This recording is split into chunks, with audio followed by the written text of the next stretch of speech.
ഞാനിപ്പോൾ നിൽക്കുന്നത് നമ്മുടെ ഷാരൂഖ് ഖാനും കജോളും ഒക്കെ നമ്മളിങ്ങനെ കൊച്ചിലെ നമ്മുടെ ചൈൽഡ്ഹുഡിൽ നമ്മളിങ്ങനെ കൊതിപ്പിച്ച് അതുപോലെ അവർ മാത്രമല്ല ഒരുപാട് സിനിമകളിൽ ഷൂട്ട് ചെയ്തിട്ടുള്ള നമ്മളിപ്പോൾ നിൽക്കുന്നത് സ്വിറ്റ്സർലൻഡിലാണ് കേട്ടോ. ഞാൻ കൊച്ചിലെ തന്നെ ഭയങ്കര DDLJ ഫാനായിരുന്നു. എപ്പോഴും ഇങ്ങനെ പണ്ടത്തെ ആ ഒരു കാലഘട്ടത്തിലോട്ടൊക്കെ പോകുമ്പം ആ പാട്ടുകളൊക്കെ ഇങ്ങനെ നമ്മുടെ മനസ്സിലൂടെ എപ്പോഴും അല്ല ഏത് ടൈമിലും നമുക്കിങ്ങനെ പാടാൻ പറ്റിയ ഒരു പാട്ടാണ് നമ്മുടെ തുച്ചേ ദേഖാത്തെ ജാനാസനൊക്കെ. അപ്പം അതൊക്കെ ഷൂട്ട് ചെയ്ത സ്ഥലത്താണ് നമ്മളിപ്പോൾ നിൽക്കുന്നത്. നമ്മൾ സ്വിറ്റ്സർലൻഡിലാണ് ഇപ്പോൾ നിൽക്കുന്നത്. ഇതിപ്പോൾ നമ്മുടെ ലാസ്റ്റ് ഡേ ആണ് കേട്ടോ. നമ്മൾ ഓഷൻ സീ എന്ന് പറഞ്ഞിട്ടുള്ളൊരു സ്ഥലത്താണ് നിൽക്കുന്നത്. ഇവിടെ ഒരു ബ്യൂട്ടിഫുൾ നമ്മുടെ മൗണ്ടൻ ആൻഡ് ലേക്കിൻ്റെ ബാക്ക്ഗ്രൗണ്ടൊക്കെയാണ്. നമ്മുടെ ടർക്കിഷ് ബ്ലൂ കളർ വാട്ടറും ഒക്കെ ആയിട്ടുള്ളൊരു സ്ഥലത്താണ് ഇപ്പോൾ ഞാൻ നിൽക്കുന്നത്. അതുകൊണ്ടാണ് ഈ സ്ഥലത്തിനെ ഒന്ന് എടുപ്പിച്ച് കാണിക്കാൻ വേണ്ടിയിട്ടാണ് ഞാനിങ്ങനെ എല്ലാ കളറിലും ഡ്രസ്സൊക്കെ ഇട്ടുണ്ട്. അപ്പോൾ നമ്മൾ 4 ദിവസമായിട്ട് ഇവിടെ ഉണ്ടായിരുന്നു. ഇപ്പം ഞാൻ നല്ല സീനറി നോക്കിയിട്ട് എടുക്കാമെന്ന് വിചാരിച്ചിട്ടാണ് ഇവിടെ വെച്ചിട്ട് എടുക്കുന്നത് കേട്ടോ. അപ്പം നമുക്കിനിയും നമ്മുടെ കഴിഞ്ഞ ദിവസങ്ങളിൽ നമ്മൾ പോയ സ്ഥലങ്ങൾ, നമ്മളൊരു ഗ്രൂപ്പായിട്ടാണ് വന്നിരിക്കുന്നത്. കഴിഞ്ഞ ദിവസം നമ്മൾ പോയ സ്ഥലങ്ങളും ഒക്കെ ഒന്ന് നമുക്ക് കണ്ടിട്ട് വരാം. ഒരുപാടൊന്നും ക്യാപ്ചർ ചെയ്തിട്ടില്ല, കുറച്ചൊക്കെ ക്യാപ്ചർ ചെയ്തിട്ടുള്ളൂ. എനിക്കറിയില്ല സ്വിറ്റ്സർലൻഡിൻ്റെ ബ്യൂട്ടി മൊത്തം എനിക്ക് ഈ വ്ളോഗിൽ കാണിക്കാൻ പറ്റുമോ ഇല്ലയോ എന്ന് അറിയത്തില്ല. കാരണം ഞാൻ തന്നെ ഇങ്ങനെ വണ്ടടിച്ച് ഭയങ്കര എന്താ പറയുക അലിഞ്ഞ് ചേർന്ന് ഇങ്ങനെ ഇരിക്കുകയായിരുന്നു 4 ദിവസവും. കുറേ ഫോട്ടോസ് എടുത്തു, കുറേ വീഡിയോസ് എടുത്തു, ഫ്രണ്ട്സായിട്ടൊക്കെ നല്ലോണം അടിച്ച് പൊളിച്ചിട്ട് നിൽക്കുകയാണ് നമ്മളിപ്പം. ലാസ്റ്റ് ഡേ ആയതിൻ്റെ ഒരു വിഷമമുണ്ട് എൻ്റെ മുഖത്ത്. അപ്പോൾ നമുക്കെന്തായാലും നമ്മുടെ ആദ്യത്തെ ദിവസം തൊട്ടുള്ള കുറേ വീഡിയോസൊക്കെ കണ്ടു വരാം. കുറേയൊക്കെ ഞാൻ വോയിസ് ഓവർ ചെയ്യുമായിരിക്കും കേട്ടോ. കാരണം നമുക്ക് ഈ ഒരു മൊമെൻറ്റും കൂടെ എൻജോയ് ചെയ്യേണ്ടതുകൊണ്ട് കുറേയൊക്കെ വോയിസ് ഓവർ ചെയ്യുമായിരിക്കും. അപ്പോൾ നമുക്ക് നമ്മുടെ നമ്മൾ വന്ന തൊട്ടിട്ടുള്ള കാര്യങ്ങൾ നമുക്ക് കാണാം. സോ May 7th നമ്മൾ ലൂട്ടൺ എയർപോർട്ടിൽ നിന്ന് നമ്മൾ നേരെ ലാൻഡ് ചെയ്തത് സ്വിസ്സിലെ സൂറിക് എയർപോർട്ടിലായിരുന്നേ. ചെന്നിറങ്ങിയപ്പോൾ തന്നെ the climate was so pleasing. ഒരുപാട് ചൂടും ഇല്ല, ഒരുപാട് തണുപ്പും ഇല്ല, ഒരു മോഡറേറ്റ് ക്ലൈമറ്റ് ആയിരുന്നു. പിന്നെ ഒരു കാര്യം എടുത്തു പറയേണ്ടത്, സച്ച് എ ക്ലീൻ സിറ്റി നമ്മൾ ഇതുവരെയും കണ്ടിട്ടില്ല. നമ്മൾ കുറേ സിറ്റീസ് നമ്മൾ കവർ ചെയ്തിട്ടുണ്ട്, കുറേ കൺട്രീസ് വിസിറ്റ് ചെയ്തിട്ടുണ്ട്. പക്ഷേ ഇത്രയും ക്ലീൻ ആയിട്ടുള്ള നമ്മുടെ ട്രെയിനിലെയൊക്കെ നമ്മുടെ ആ ഒരു ഗ്ലാസ് ഒക്കെ ഉണ്ടല്ലോ, അതിലൊന്നും ഒരു ചെറിയൊരു സ്ക്രാച്ചോ അല്ലെങ്കിൽ ഒരു ചെറിയൊരു അഴുക്കോ അങ്ങനത്തെ സംഭവങ്ങളൊന്നുമില്ല. ഭയങ്കര ഒരു ക്ലീൻ എൻവയോൺമെൻ്റ് ആയിരുന്നു കേട്ടോ. നമുക്ക് ചെന്ന് ഇറങ്ങിയപ്പോൾ കിട്ടിയ ഇംപ്രഷൻ ആയിരുന്നു അത്. നമ്മളെല്ലാവരും half fare Swiss rail card എടുത്തിട്ടുണ്ടായിരുന്നു, which means boats, ferry, trains, cable cars, പിന്നെ സം മ്യൂസിയംസ്. ഇവിടേക്കൊക്കെ നമുക്ക് ഹാഫ് ടിക്കറ്റേ ആവത്തുള്ളേ.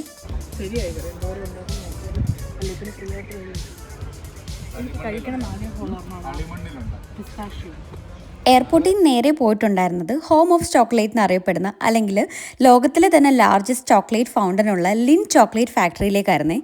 എയർപോർട്ടിൽ നിന്ന് നേരെ വന്നതായതുകൊണ്ട് നമ്മുടെ ലഗേജ് ഒക്കെ സ്റ്റോർ ചെയ്യണമായിരുന്നു. അപ്പോൾ അതൊക്കെ സ്റ്റോർ ചെയ്തിട്ട് നമ്മൾ ഫാക്ടറിയിലേക്ക് എൻ്റർ ചെയ്തിട്ടുണ്ട്.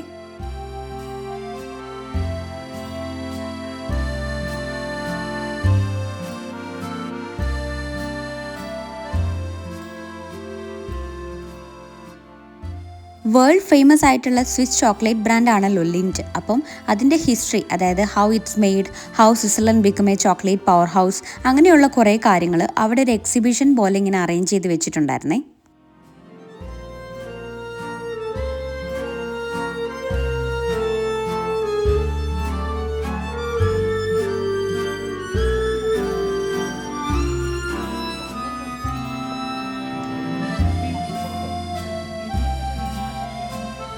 ഇത് ഇഷ്ടപ്പെട്ടില്ല, പുള്ളിക്ക് ആ ചോക്ലേറ്റ് ഇഷ്ടപ്പെട്ടില്ല.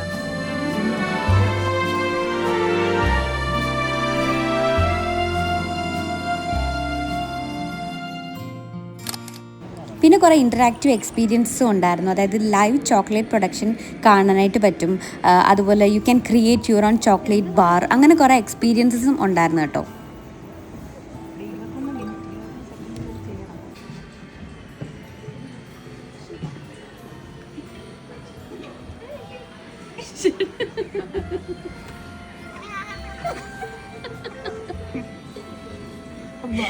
പിന്നെ ഞങ്ങൾക്ക് എല്ലാവർക്കും ഒരുപോലെ ഇഷ്ടപ്പെട്ട ഹൈലൈറ്റ്സ് എന്താണെന്നറിയോ?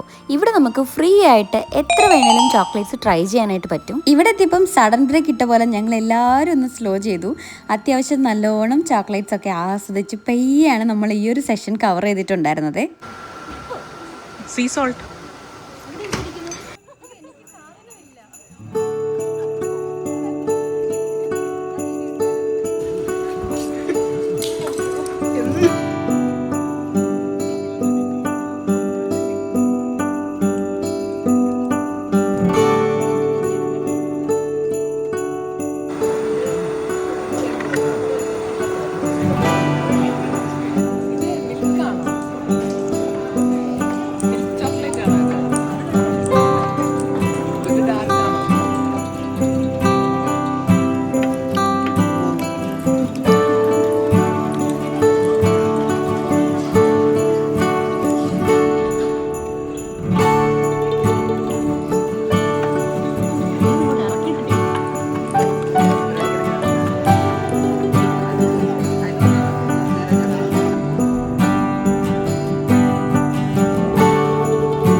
അങ്ങനെ കുറേ ചോക്ലേറ്റ്സ് ഒക്കെ കഴിച്ച് മടുത്ത് കഴിഞ്ഞപ്പോൾ ചോക്ലേറ്റിൻ്റെ ഹിസ്റ്ററി, അതായത് from been two bar, visually engaging രീതിയിൽ ഇവിടെ, അതായത് ഒരു ഇമ്മേഴ്സീവ് എക്സിബിഷൻ രീതിയിൽ ഇവിടെ വെച്ചിട്ടുണ്ടായിരുന്നേ.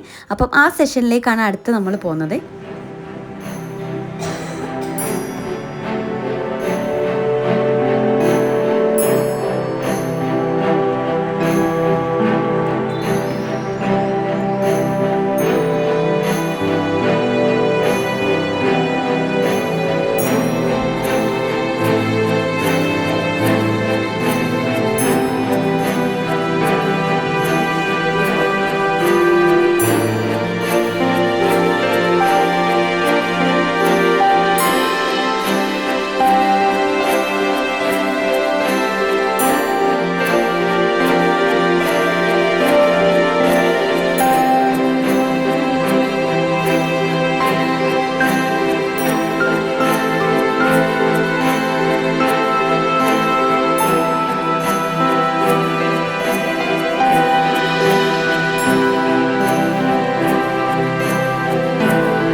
കണ്ണൊക്കെ അടയ്ക്കുന്നു.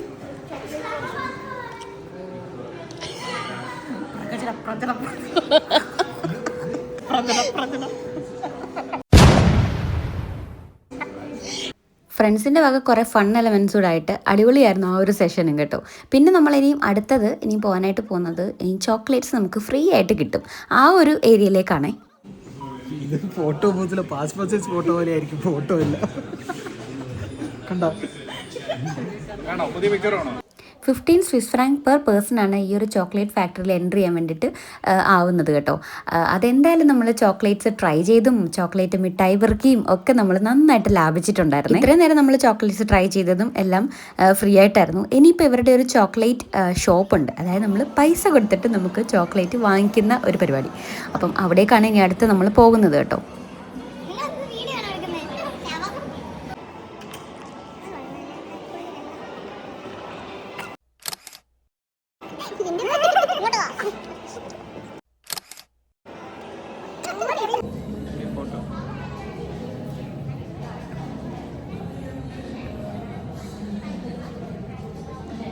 ഞാനൊരു വലിയ ചോക്ലേറ്റ് ഫാനൊന്നുമല്ല, പക്ഷേ ഇതുപോലെ മൗണ്ടൻ പോലെ ചോക്ലേറ്റ്സ് കാണുമ്പം ആർക്കാണെങ്കിലും ഭ്രാന്ത് പിടിച്ചു പോകത്തില്ലേ? അവിടെ വെച്ച് ഗംഗയിൽ നിന്നും ഒരു പ്രത്യേക തരം സൈക്കിക് വൈബ്രേഷന്റെ അനുഭവം എനിക്ക് കിട്ടാൻ തുടങ്ങി. വേദനയോടെ ഞാൻ മനസ്സിലാക്കി, ഞാൻ അന്വേഷിച്ച് നടക്കുന്ന മാടമ്പിള്ളിയിലെ യഥാർത്ഥ മനോരോഗി എൻ്റെ അടുത്ത് നിൽക്കുന്ന ഗംഗയാണെന്ന്. കൂടെയുള്ള നമ്മുടെ ഫ്രണ്ടിൻ്റെ ബർത്ത്ഡേ ആണ്. അപ്പോൾ ഇവിടെ നമ്മൾ എന്തെങ്കിലും വിഷസ് പറഞ്ഞു കഴിഞ്ഞാൽ അതിങ്ങനെ ചോക്ലേറ്റിൽ ഇങ്ങനെ എഴുതി തരും. നമ്മൾ കേക്കിൽ എഴുതില്ല, അതുപോലെ ചോക്ലേറ്റിൽ എഴുതി തരും. അപ്പം നമ്മുടെ ഫ്രണ്ടിന് വേണ്ട ആ വിഷും പറഞ്ഞ് നമ്മൾ അവിടെ നിന്നൊരു ചോക്ലേറ്റ് വാങ്ങിയിട്ടുണ്ടായിരുന്നേ. ലിൻ ഫാക്ടറിയുടെ തൊട്ടടുക്ക തന്നെ ലേക്ക് സുറിക്കിൻ്റെ ഒരു വ്യൂ പോയിൻ്റ് ഉണ്ട്. അപ്പോൾ അവിടെ പോയിട്ട് നമ്മൾ ജസ്റ്റ് കുറച്ച് നേരം, ഒരു 10 മിനിറ്റ്സ് അവിടെ നമ്മളെല്ലാവരുടെ സ്പെൻഡ് ചെയ്തിട്ടുണ്ടായിരുന്നേ.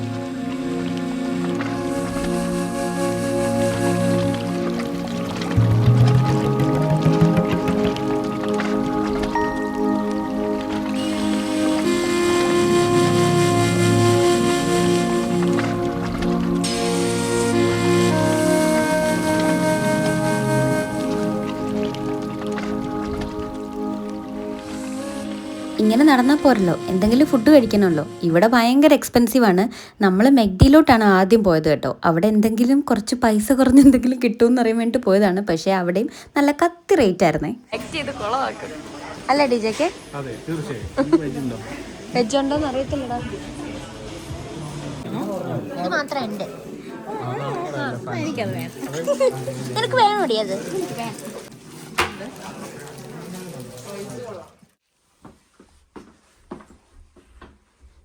ഫോട്ടോ ഒക്കെ കണ്ടു. ഇതാണ് നമ്മുടെ റൂം. ഇപ്പം നിങ്ങൾ വിചാരിക്കും റൂമിൽ ചെന്ന് ക്ഷീണമല്ലേ കിടന്നുറങ്ങുമെന്ന്. അല്ല, നമ്മൾ ഇന്നത്തെ ഈ ഒരു ദിവസം കിടന്നുറങ്ങിയപ്പോൾ ഏകദേശം ഒരു 2 മണിയോളം ആയി കേട്ടോ. എന്നിട്ട് നെക്സ്റ്റ് ഡേ മോർണിംഗ് നമ്മൾ റൈൻ ഫോൾസ് ആൻഡ് ലുസേൺ കാണാനായിട്ട് പോവാണേ.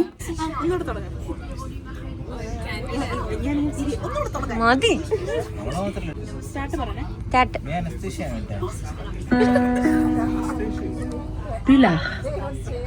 എന്റെ ചാനല് പൂട്ടിക്കുവാണ്.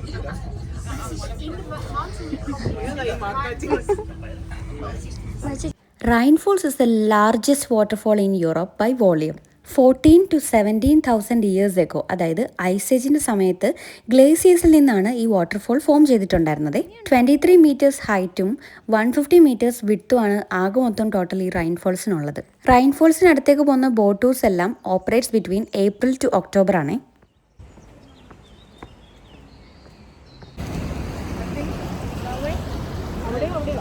ഹലോ ഗായ്സ്, നമ്മളിപ്പോ എവിടെയാ ഗൈസ് നിൽക്കുന്നത്?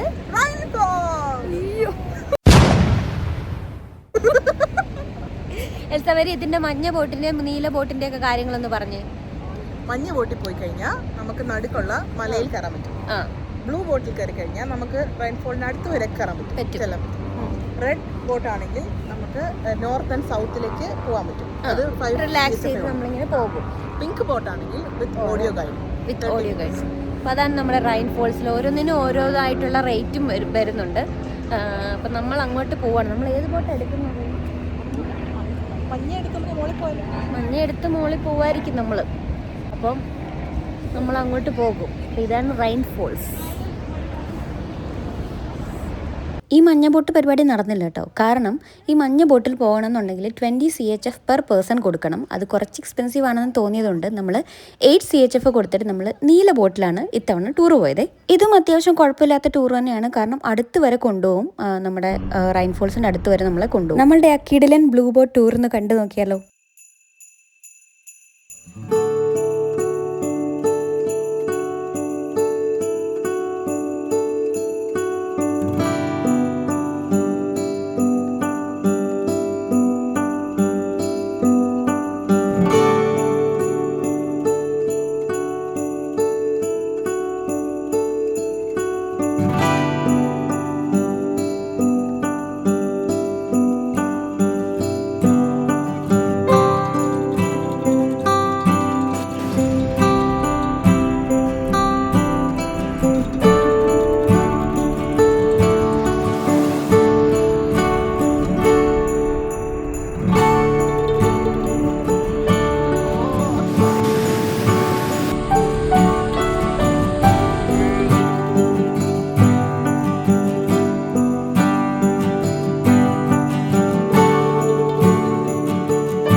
ബോട്ടിംഗ് ഒക്കെ കഴിഞ്ഞിട്ട് ഇതാ ഈ കാണുന്ന റെസ്റ്റോറൻറ്റിൽ നിന്ന് ചെറിയൊരു സ്നാക്കിങ്ങും കഴിഞ്ഞിട്ട് നമ്മളിനി അടുത്ത കാണാൻ പോകുന്നത് ചാപ്പൽ ബ്രിഡ്ജ്, ലുസേണിലെ ചാപ്പൽ ബ്രിഡ്ജിലേക്കാണ് കേട്ടോ. ചാപ്പൽ ബ്രിഡ്ജ് എന്ന് പറയുന്നതിനെക്കാട്ടിലും സിലിൻ്റെ ഒരു കാതലിൽ സൂര്യ ഇരുന്നിട്ട് ന്യൂയോർക്ക് നഗരം പാടത്തില്ലേ, അപ്പോൾ അതിൻ്റെ സൈഡിൽ കാണിക്കുന്ന ഒരു ബ്രിഡ്ജ് ഉണ്ടല്ലോ, അവിടേക്കാണ് നമ്മളിപ്പോൾ പോകുന്നത്.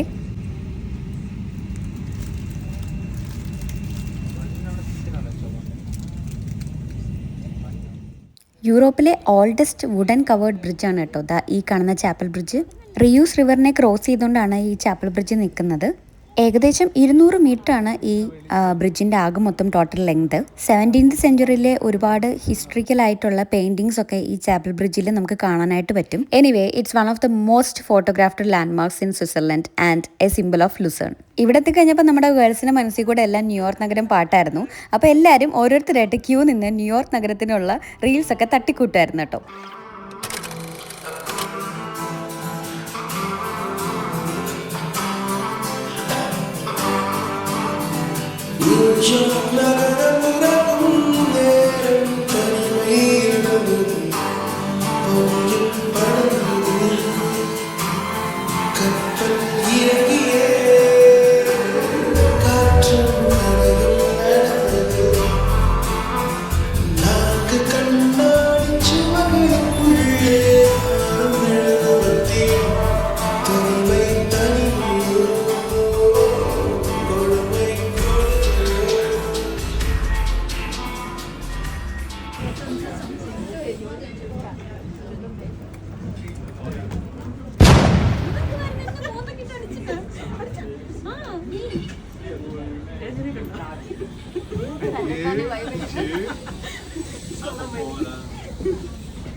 അങ്ങനെ ഓരോരുത്തരുടെ വക ന്യൂയോർക്ക് നഗരം കഴിഞ്ഞിട്ട് നമ്മൾ ലുസേണിൽ തന്നെയുള്ള ബ്ലീഡിംഗ് ലയൺ മോണുമെൻറ്റ് കാണാൻ വേണ്ടി പോവാണ്.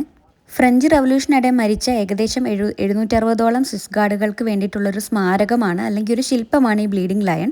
സ്റ്റോണിൽ ഉണ്ടാക്കിയെടുത്ത ഒരു മൃഗശില്പമാണ്. അതായത് വാളുകൊണ്ട് തുളഞ്ഞ് കിടക്കുന്ന, ബ്ലീഡ് ചെയ്ത് കിടക്കുന്ന ഒരു ലയണിൻ്റെ മോണുമെൻ്റ് ആണ്. ആ ഒരു മോണുമെൻറ്റിനെ പ്രതീകമാക്കുന്നത് എന്താണെന്ന് വെച്ച് കഴിഞ്ഞാൽ അന്നത്തെ സ്വിസ് ഗാർഡ്സിൻ്റെ ധൈര്യവും വിശ്വാസ്യതയും ഒക്കെയാണ്. ആൻഡ് അതിപ്പോൾ ഒരു ലുസേൺ പട്ടണത്തിൻ്റെ തന്നെ ഒരു അടയാളമായിരിക്കുകയാണ്.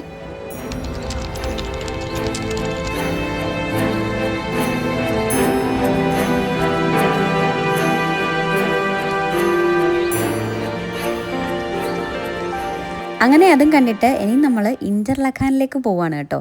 ഒരു പനോരമിക് എക്സ്പ്രസ് എടുത്തിട്ട് നമ്മൾ ഇൻ്റർലഖാനിൽ പോവുകയാണ്. സ്വിറ്റ്സർലൻഡിൽ വന്നു കഴിഞ്ഞാൽ ഒരു മസ്റ്റ് ഡു ആക്ടിവിറ്റിയിൽ ഒന്നാണ് ഏതെങ്കിലും ഒരു പനോരമിക് ട്രെയിൻ റൈഡ് ചെയ്യാമെന്ന് പറയുന്നത്. ലുസേണിൽ നിന്നും ഇൻ്റർലഖാനിലേക്കുള്ള ജേർണി ഭയങ്കര ബ്യൂട്ടിഫുൾ ആണെന്ന് കേട്ടിട്ടുണ്ട്. അപ്പോൾ ഞങ്ങളെല്ലാവരും ഇൻ്റർലഖാനിലേക്കാണ് ഇനി പോകുന്നത്. അപ്പോൾ ഈ വീഡിയോ ഇത്രയേ ഉള്ളൂ. അടുത്ത പാട്ടിൽ നമുക്ക് കുറച്ച് സ്വിസ് വൈബുള്ള വില്ലേജസ് ഒക്കെ കാണാം. അപ്പം ആ പാട്ടിന് വേണ്ടിയിട്ട് വെയിറ്റ് ചെയ്തിരിക്കുക. Till then bye.